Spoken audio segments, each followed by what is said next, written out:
Giza is a literal treasure trove once lost to antiquity. Due to the sheer enormity of the Great Pyramid and its two slightly smaller neighbors, it's undoubtedly the greatest ancient wonder anywhere on Earth.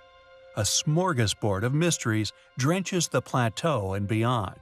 Throughout Egypt, incredibly intricate, accurately carved, enormous stone megaliths and surviving temples can be found.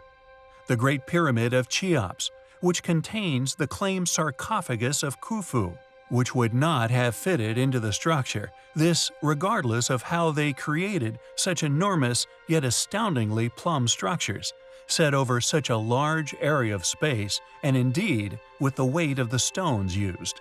The global alignments to these monuments also match the known speed of light. The depth of the mysteries of ancient Egypt we have only but scratched the surface of. We do not know how the pyramids were built, and we are no closer to an explanation which is logical for why they were constructed, regardless of the illogical rubbish taught today, than when rediscovered. One said mystery is yet another curiosity surrounding water, the other namely the water controversy of the erosion of the Sphinx. The severe undulating erosion upon the walls of the Sphinx enclosure undoubtedly showed that the Sphinx had been heavily weathered long before the Sahara became a desert. Therefore, one must suspect that it could indeed be over 9,000 years old. Not knowing exactly how much rainfall there's been in the distant past, the Sphinx could indeed be far older than this. The most notable scholarly advocates, Robert Scotch, argues that the Sphinx may be far older than 12,000 years. Robert Bauval and Graham Hancock proposed that the Sphinx may have been built around 10,500 BC, during the last age of Leo. Anthony West believes everything on the Giza Plateau testifies to an advanced, secure and long-settled civilization. Therefore, he suggests that the Sphinx may have been built not during the age of Leo, but a whole precessional cycle earlier, in around 36,000 BC. A date he feels is more in keeping with the history of Egypt as chronicled by certain Egypt kings. We fortunately know from analysis that the limestone blocks dug out from there were then used within the building of nearby Sphinx Temple.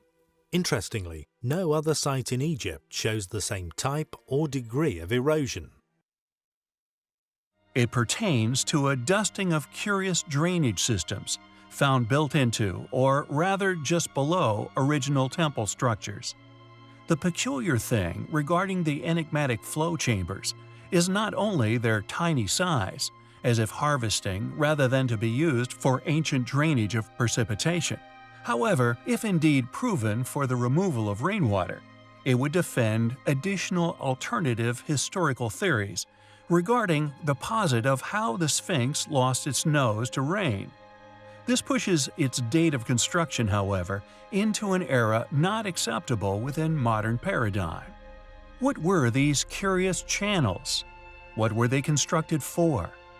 The channels focused upon in this video can be found protruding from beneath the north side of the Sphinx Temple. These enigmatic channels have been studied and examined by a number of Egyptologists and enthusiasts alike. The diagrams created showing inner designs of these mysterious features have shed no light on their original purpose, as if one did indeed simply perceive them as drainage systems. They are practically far too small in diameter. Additionally, this channel in particular actually angles inwards toward the temple itself, as if the creators were instead feeding fluid into the temple itself. The mystery remains unsolved, yet regardless, we find these anomalous channels highly compelling.